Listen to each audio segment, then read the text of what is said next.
கங்கை கொண்ட சோழன் பாகம் 1 அத்தியாயம் 16. பரமன் மழப்பாடியார் மாளிகை வாசலிலே அவர்கள் ஒன்றாக கூடியிருந்தார்கள். 40-50 பேர் கையிலே பறைகளோடும் சிறு முரசுகளோடும் ஆங்காங்கே உட்கார்ந்து கொண்டிருந்தார்கள். இடுப்பிலே துண்டு கட்டி அதை அடிவழித்து பின்பக்கம் சொருகியிருந்தார்கள். தலைப்பாகை கட்டியிருந்தார்கள்.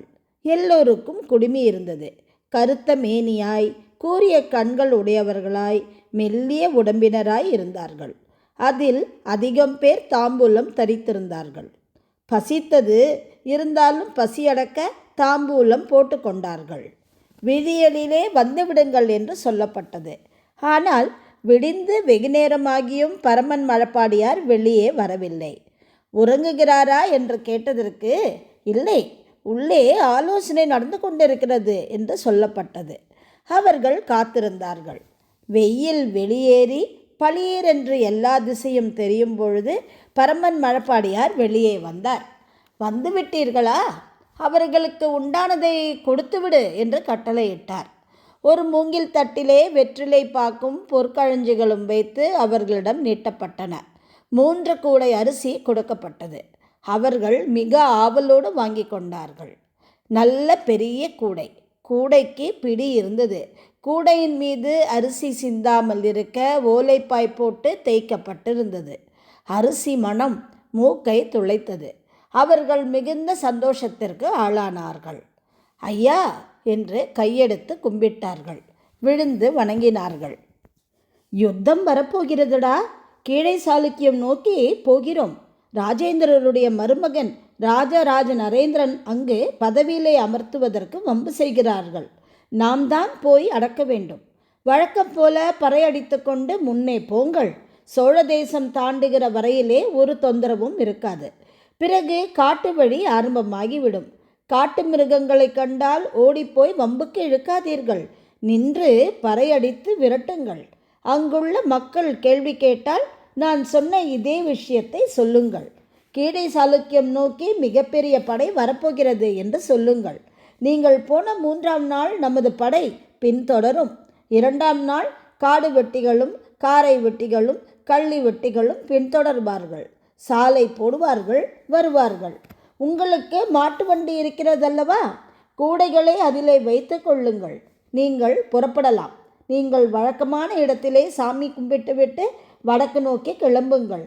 இன்று நாள் நன்றாக இருக்கிறது என்று கிருஷ்ணராமன் சொல்லியிருக்கிறார்.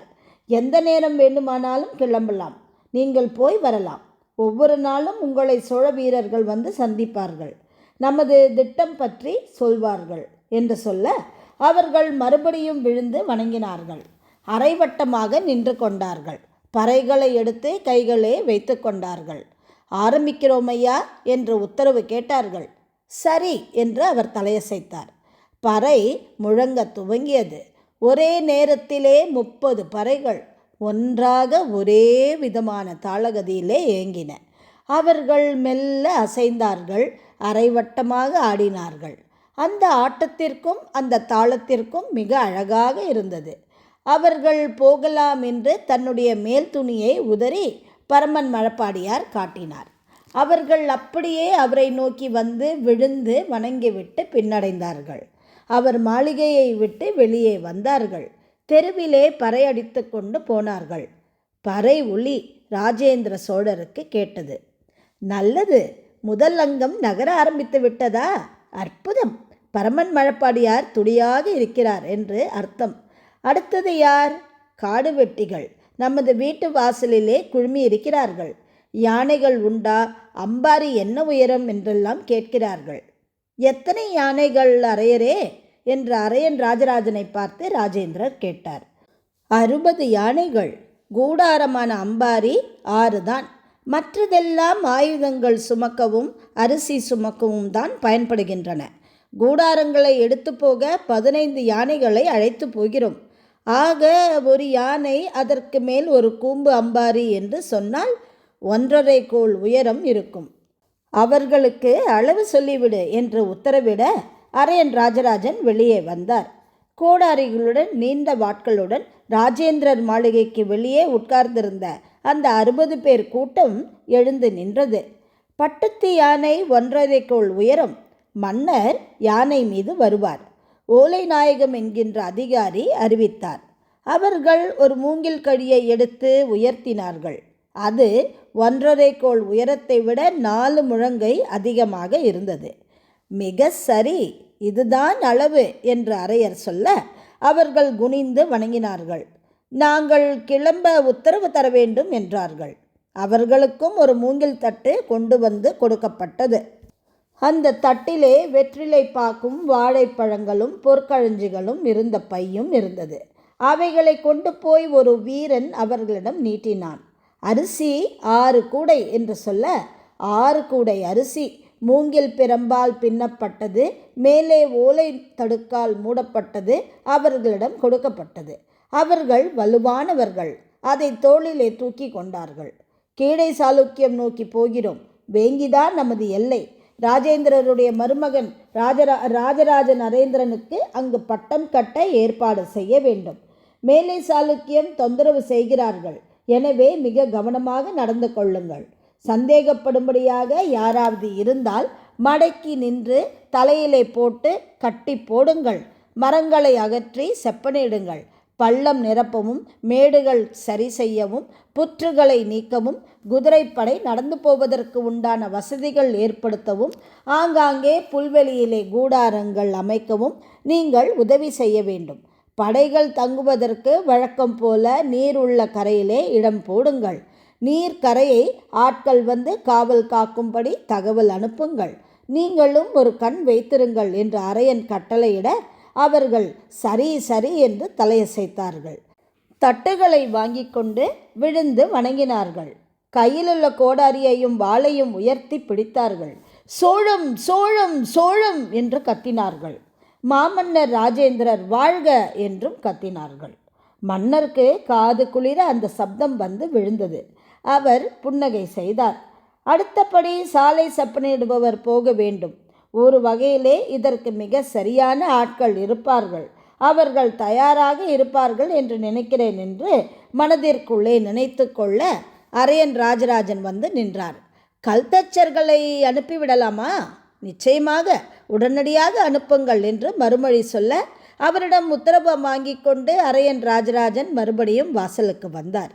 இந்த முறை 100க்கும் அதிகமான ஆட்கள் உள்ளே நுழைந்தார்கள். அவர்கள் தட்டுக்கட்டாக வேட்டி கட்டி இருந்தார்கள். கால்களிலே செருப்பு அணிந்திருந்தார்கள். தோளிலே துண்டு போட்டிருந்தார்கள். தலைப்பாகை இருக்க கட்டியிருந்தார்கள். அரையனை பார்த்தவுடன் வேட்டியை அவிழ்த்துவிட்டு கை கட்டி நின்றார்கள். அவர்களிடம் விதவிதமான கருவிகள் இருந்தன. மண்வெட்டிகளும் பல்லாக இருக்கின்ற மண்ணை சுரண்டி எடுக்கின்ற விஷயங்களும் திமிசு கட்டைகளும் இருந்தன. நீண்ட கடப்பாறைகளும் பல பேர் தோளிலே சார்த்தி இருந்தார்கள். 1,00,000 குதிரை வீரர்கள் வருவார்கள். அடர்த்தியாகத்தான் வருவார்கள். எனவே சாலை அகலமாக இருக்க வேண்டும், உறுதியாக இருக்க வேண்டும்.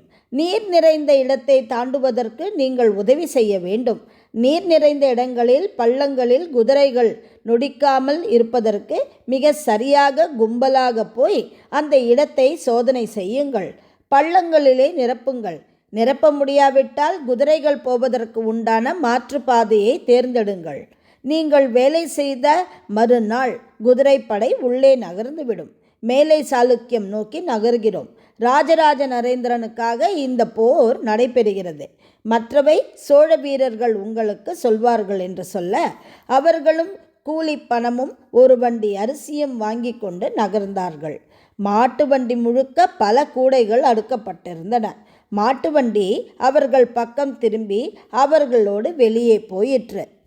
தோல் உரித்து ரோமம் நீக்கி உலர்த்தி முரசு செய்பவர்களும் எருமை தோலிலே நீண்ட வார்கள் செய்பவர்களும் சேனம் கடிவாளம் கயிறு ஆகியவற்றை செப்பனிடுபவர்களும் வீரர்களுடைய காலணிகளை பழுது பார்த்து தருபவர்களும் புதிய காலணிகளை செய்து தயாராக வைத்திருப்பவர்களுக்குமான தோல்வார் ஆட்கள் உள்ளே நுழைந்தார்கள். அவர்கள் 20 பேர் இருந்தார்கள். போதுமா? ஆட்கள் குறைவாக இருக்கிறார்களே. இதுவே அதிகம் ஐயா. கிளம்புவதற்கு முன்னதாகவே நாங்கள் போய் எல்லா சேனங்களையும் சரிபார்த்து விட்டோம். இப்பொழுது கூட போய் சேனங்களையும் கடிவாளங்களையும் சரி செய்ய போகிறோம். எனவே குதிரைப்படை கிளம்புவதற்கு முன்பு நாங்கள் போய் நின்று விடுவோம். எந்த கவலையும் வேண்டாம். 20 பேர் போதும் என்று சொல்ல அவர்களுக்கும் மூங்கில் தட்டிலே பொன்கழஞ்சி தரப்பட்டது. 6 கூடை அரிசி தரப்பட்டது. அவர்கள் ஆடுகள் வேண்டும் என்று சொல்ல அதை வாங்கிக் கொள்வதற்கு இன்னும் கூடுதலாக காசு தரப்பட்டது. கொடுத்த ஆடுகள் உணவுக்காகவும் ஆகும், தோல்வாருக்காகவும் ஆகும். அது தவிர பொதி சுமந்தபடி எருமைகளும் எருதுகளும் கழுதைகளும் வரும்.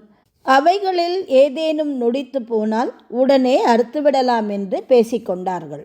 பொற்காசுகளும் அரிசியும் வாங்கி கொண்டு வெளியேறினார்கள். டேய் தம்பி, எல்லோருக்கும் வண்டி வண்டியாக அரிசி போகிறது. அரிசி கூடையை எடுத்து உள்ளே வை. மட்டரக அரிசியை முன்னே வை. நல்ல அரிசி கேட்டால் இல்லை, அரசர் வாங்கிவிட்டார் என்று சொல் என்று தஞ்சை வணிகர் சொல்ல உடனே அந்த கடையாட்கள் தங்களுடைய பணியை செவ்வனே நிறைவேற்றினார்கள்.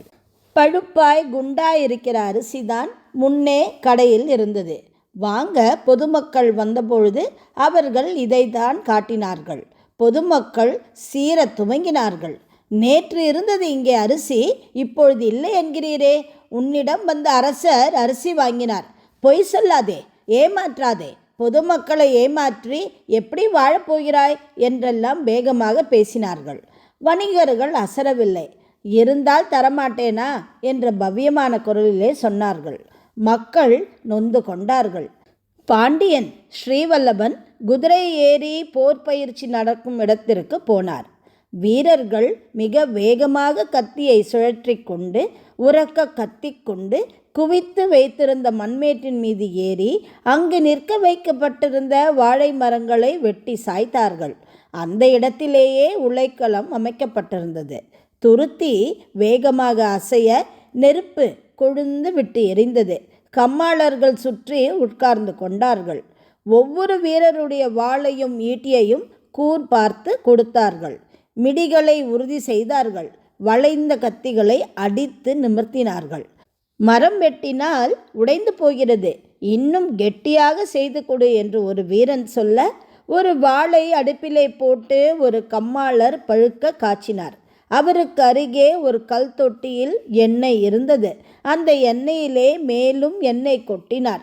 பழுக்க காய்ச்சிய வாளை கிடுக்கியிலே பிடித்து கொண்டு வேகமாக ஓடி அந்த எண்ணெயில் முக்கினார். படேர் படேர் என்று எண்ணெய் சூடு தாங்காமல் வெடித்தது. அவர் நகர்ந்து கொண்டார். 2-3 துளிகள் அவர் கையிலே விழுந்தன. அவர் அதை பொருட்படுத்தவில்லை. சிறிது நேரம் உள்ளே கத்தி இருந்தது. அதை வெளியே எடுத்து எண்ணெயை துடைத்து சம்பந்தப்பட்ட வீரரிடம் கொடுத்தார். இப்பொழுது பார், கத்தியே கனமாக இருக்கும், என்ன செய்தாலும் உடையாது, இதில் அடித்து பார் என்று ஒரு கேடயத்தை தாக்கி கொண்டார். அவன் வேகமாக அந்த கேடயத்தை வெட்ட அந்த வெட்டை கேடயம் தடுத்தது. கத்தி அடித்து பின்வாங்கியது. ஆஹா, அருமையாக இருக்கிறது உங்கள் வேலை, கெட்டியாக இருக்கிறது என்பது கைக்கு தெரிகிறது என்று சொல்லி அவன் உடைவாளை தன்னுடைய உரையிலே சொருகிக் கொண்டு இடுப்பிலே கட்டி கொண்டான். மிக்க நன்றி அண்ணா, போய் வா, வெற்றியோடு திரும்பி வா என்று அவனை கம்மாளர் ஆசீர்வதித்தார். முனை முறிந்த ஈட்டிகள் சரி செய்யப்பட்டன. அம்பிலே பொருத்துவதற்கு மெல்லிய கூரான அம்புகளை அவர்கள் அதிகம் வைத்திருந்தார்கள். அதையும் காய்ச்சி அடித்து மூங்கிலிலே பொருத்தி சுத்தியால் அடித்து கொடுத்தார்கள். மூங்கில் பிரம்பு நுனியிலே அந்த அம்புகள் மிக சரியாக பொருந்தின. சில வீரர்களுக்கு மார்புக்கு நடுவே இரும்பு சங்கிலிகள் இருந்தன. அந்த இரும்பு சங்கிலிகளை இடது கையால் பிடித்து கொண்டு வலது கையால் கத்தி வீசுவது வழக்கம். மார் மீது வேறு வாள் தாக்காது இருக்க அந்த இரும்பு சங்கிலி உதவும். இடதும் வலதுமாக அசைகிற பொழுது மார் முழுவதும் அந்த இரும்பு சங்கிலி காப்பாற்றும். அவர்கள் இதை வேகமாக அசைத்து காட்டிய பொழுது அதனுடைய நுனிகள் உடம்பிலே கீறாமல் இருப்பதற்கு அறம் போட்டு கம்மாளர் அதை சரி செய்து கொடுத்தார். அதையும் நெருப்பிலே பழுக்க காய்ச்சி எண்ணெயிலே முக்கி திடம் செய்து கொடுத்தார். ஒரு பையன் ஓடி வந்தான். அரையன் ராஜராஜனிடமிருந்து அழைப்பு வந்துவிட்டது, நம்மை உடனே வர சொல்கிறார் என்று சொல்ல கம்மாளர்கள் அத்தனை பேரும் வேலையாக இருக்கிறார்கள் என்று அரையருக்கு சொல்லப்பட்டது. வந்து நின்ற கிழவரிடம் அவர் வெற்றிலை பாக்கோடு பொற்களஞ்சிகள் நிரம்பிய பையை வைத்தார். ஒரு மாட்டு வண்டி நெல் உங்களுக்கு தரப்படும், எப்பொழுது வேண்டுமானாலும் வந்து வாங்கிக் கொள்ளலாம் என்று சொன்னார். குதிரைப்படை கிளம்புவதற்கு முன்பு கிளம்பிவிட வேண்டும். சிறிய குதிரைகளையும் கோவேறு கழுதைகளையும் அரசாங்கத்திடமிருந்து வாங்கிக் கொள்ளுங்கள், வெளியிலிருந்தும் வாங்கிக் கொள்ளுங்கள். உங்களுக்கு தேவையானவற்றை அதன் மீது வைத்து கொள்ளுங்கள். போர் கடுமையாக இருக்கும், நிறைய கருவிகள் சேதமாகும். அது தவிர அங்கிருந்தும் கருவிகள் கொண்டு வர வேண்டி இருக்கும். அப்பொழுது உங்களுக்கு தனித்த மாட்டு வண்டிகள் தரப்படும். வெற்றி பெற்ற தேசத்திலிருந்து கொண்டு வந்து சரி செய்வதோ அல்லது உருக்கி வேறு செய்வதோ உங்கள் விருப்பம். உங்களுக்கு இந்த வருடம் முழுவதும் வேலை அதிகம் இருக்கும். அதற்கேற்றாற்போல சன்மானம் தரப்படும், கவலை வேண்டாம். மேலை சாளுக்கியத்தின் வெற்றி நமக்கெல்லாம் நல்ல வாழ்க்கையை தரப்போகிறது என்று சொல்ல அந்த கிழவர் சந்தோஷமாக தலையசைத்தார். அந்த செய்தியை ஆங்காங்கே வேலை செய்து கொண்டிருந்த கம்மாளர் குழுவிடம் தெரிவித்தார். அவர்கள் சந்தோஷமானார்கள். வேகமாக உலையிலிருந்து இரும்பி எடுத்து கடுமையாக தாக்கினார்கள். தீயிட்டி கூர் செய்தார்கள். குதிரைக்கு லாடம் அடிக்க வேண்டுமே, எங்கு அடிப்பது? பாண்டியன் ஸ்ரீவல்லபன் கேட்டார். அது தஞ்சை பிரம்படியிலே செய்கிறோம் ஐயா. இந்த இடத்திலே செய்தால் பல பேருக்கு அதனுடைய விஷயம் புரியவில்லை. பொதுமக்கள் பார்த்துவிட்டு குதிரையை சித்திரவதை செய்கிறீர்களே, சண்டாளர்களா பாபிகளா என்றெல்லாம் ஏசுகிறார்கள். எனவே நாங்கள் பெரிய தட்டு கட்டி மறைப்பு ஏற்படுத்தி அதற்கு நடுவே குதிரைகளை அழைத்து கொண்டு போய் படுக்க போட்டு கால்களை கட்டி அதற்குண்டான அளவு எடுத்து லாடம் செய்து அங்கேயே அடித்து விடுகிறோம். குதிரை 2 நாள் தவிக்கிறது, பிறகு சரியாகி விடுகிறது. குதிரையை கொடுத்துவிட்டு போங்கள், நாங்கள் லாடம் கட்ட ஏற்பாடு செய்கிறோம் என்று சொல்ல அவர் சந்தோஷமாக குதிரையிலிருந்து கீழே இறங்கினார். அவருக்கு வேறு குதிரை கொடுக்கப்பட்டது. அவருடைய குதிரையை பிடித்து கொண்டு ஒரு கம்மாளர் முன்னே நடந்தார். எங்கோ தவறான இடத்திற்கு அழைத்து போகிறார்கள் என்று குதிரைக்கு உணர்ந்து விட்டது போலும். மிரள மிரள எகிரி எகிரி அந்த குதிரை அவருக்கு பின்னே நடந்தது. ராஜேந்திரருடைய மகன் வீரராஜேந்திரன் தேர்களுக்கு நடுவே நின்றான். ஒவ்வொரு தேரையும் சாய்த்து சக்கரங்களை சுழற்றி பார்த்தான். உறுதியை சோதித்தான். அவன் சோதித்த பிறகு அவன் சொன்னதற்கு ஏற்ப மசக்கெண்ணெயை அந்த அச்சிலே ஊற்றினார்கள். மறுபடியும் சுழற்றினார்கள். அந்த சக்கரம் எண்ணெயாய் வேகமாக சுழன்றது. ஒரு சக்கரம் இடது வலதும் ஆடாது இருக்க வேண்டும், உறுதியாக இருக்க வேண்டும். மரத்தச்சர்களை கூப்பிடு, இந்த சக்கரம் 4 திசையிலும் அலைகிறது பார் என்று சொல்ல மரத்தச்சர் ஓடி வந்தார். ஒரே ஒரு ஆப்பு சரி செய்து விடலாம் என்று சொல்லி சக்கரத்தை கூர்மையாக பார்த்தார். எந்த இடத்திலே ஆப்பு அடிக்க வேண்டும் என்று முன்னும் பின்னும் சுழன்றார். ஒரு இடத்திலே கை வைத்து கையிலுள்ள சுண்ணாம்பு கட்டியால் அந்த இடத்தை குறித்து கொண்டார். முன்பக்கம் ஆரங்கள், சட்டங்கள், தோல், கால் வைத்து ஏறும் இடம் எல்லாம் மிக சரியாக இருந்தன. ஒரு வில்வண்டி குப்புற போடப்பட்டு அதன் மீது அச்சு சோதிக்கப்பட்டது. மெல்லியதாகவும் அதே சமயம் உறுதியாகவும் அந்த அச்சு இருந்தது. கடையாணிகள் கழட்டப்பட்டு மறுபடியும் சொருகப்பட்டன. குதிரைகளில் சில தேர்களில் பூட்டப்பட்டன. அவைகளை ஓட்ட சொல்லி வீரராஜேந்திரர் வேடிக்கை பார்த்தார். மண் தரையிலே குதிரைகள் சொகுசாக வலம் வந்தன. ஏற்கால் இணைப்பை சரி செய்யவும் வெறுமே பிருஷ்டத்தை வைத்து உட்கார்ந்து கொள்ளவும் உண்டான வசதியும் சில தேரிலே இருந்தன. மேலே உள்ள கொடிக்கம்புகள் மறுபடியும் இணைக்கப்பட்டு புலிக்கொடிகள் பறக்கவிடப்பட்டது. எக்காலம் ஊதியதும் சட்டென்று அந்த தேர்களெல்லாம் குதிரைகள் பூட்டப்பட்டன. மறுபடியும் எக்காலம் ஊதிய பொழுது ஒன்றன் பின் ஒன்றாக பலம் வர துவங்கின. பிறகு அணிவகுத்து நின்றன. வீரராஜேந்திரர் 300க்கும் மேலான தேர்கள் அப்படி அசைந்து அசைந்து வரிசை வரிசையாக நிற்பதைக் கண்டு பூரித்து போனார். வேங்கியை துவம்சம் செய்துவிட வேண்டும் என்று மனதிற்குள்ளே கருவிக்கொண்டார். அவர் சந்தோஷமாக இருக்கிறார் என்று வீரர்களுக்கு தெரிந்தது. தேரோட்டிகளும் சந்தோஷமானார்கள். ஒவ்வொரு தேரோட்டிக்கும் தனித்தனியே பொற்களஞ்சிகள் கொடுக்கப்பட்டன. வெற்றிலை பாக்கும் வைத்து பொதுவாக ஒரு தட்டு தரப்பட்டது. தேரோட்டிகள் எல்லோரும் அம்புக்கு மேலே தைக்காமல் இருப்பதற்கு தோளிலே கவசம் அணிந்திருந்தார்கள். கவசத்தில் புலி சின்னம் வரைந்திருந்தார்கள். அதே நேரத்திலே ஒரே வடிவத்தில் மஞ்சள் நிற புலிக்கொடியோடு தேர்கள் அசைந்து நிற்பது ஆனந்தமாக காட்சியாக இருந்தது.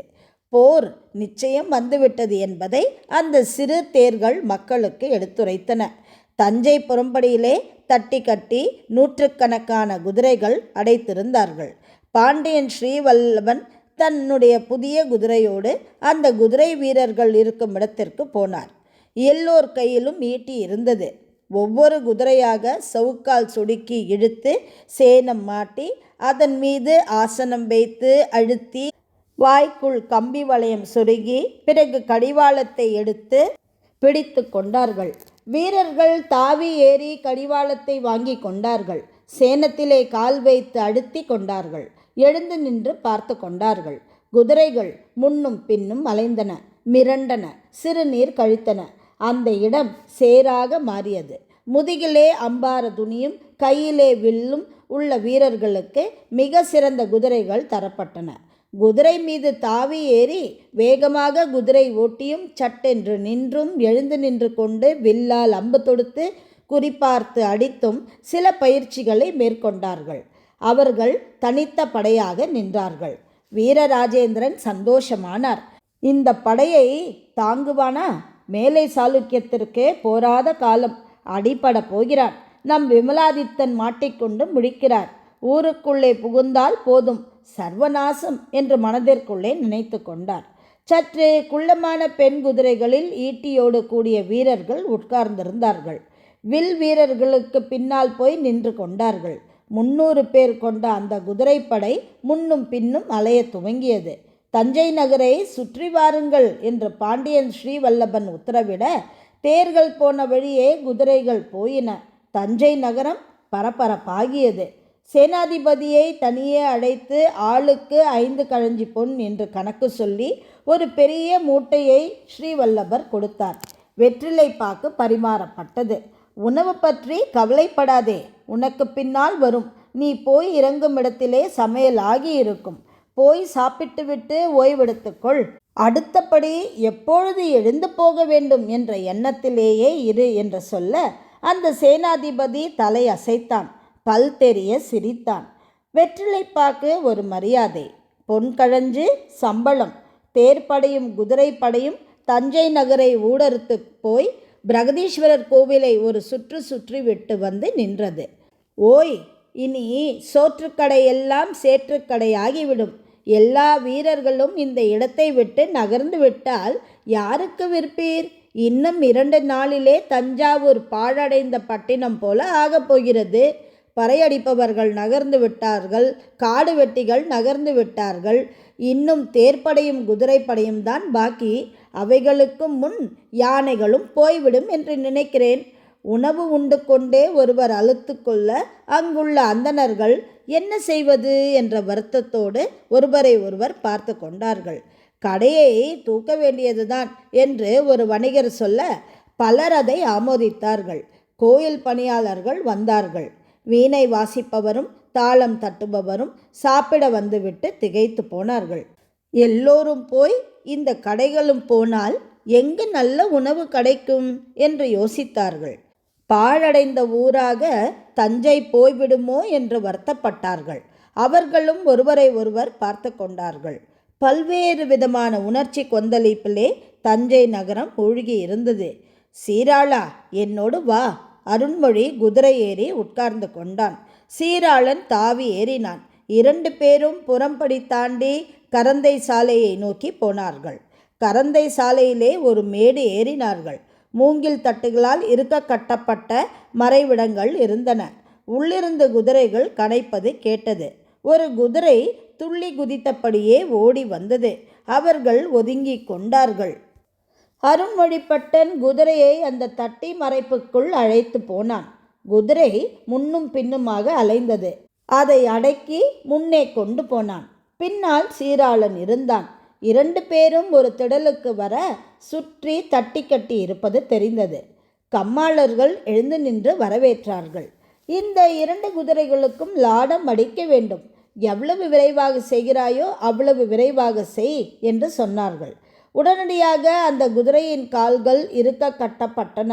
குதிரைகள் முன்னும் பின்னும் தவிக்க, சட்டென்று ஒருவன் முதுகிலே கை வைத்து தள்ள, ஒருவன் கயிற்றை பிடித்து இழுக்க, குதிரை தடார் என்று இடது பக்கம் விழுந்தது. சீராளன் திகைத்து போனான். அவர்கள் குதிரையின் காலை இருக்க நடப்பட்ட இரும்பு கம்பிகளோடு கட்டினார்கள். குதிரையை அசையாமல் அழுத்தி வைத்து கொண்டார்கள். குதிரையின் கால் அடவெழுக்கப்பட்டது. முன்னால் செய்திருந்த வளையம் வேகமாக இன்னும் குதிரைக்கால் அளவிற்கேற்ப சுருக்கப்பட்டது. சிலது நீட்டப்பட்டது. பழுக்க காய்ச்சப்பட்டது. தண்ணீரிலே நனைக்கப்பட்டது.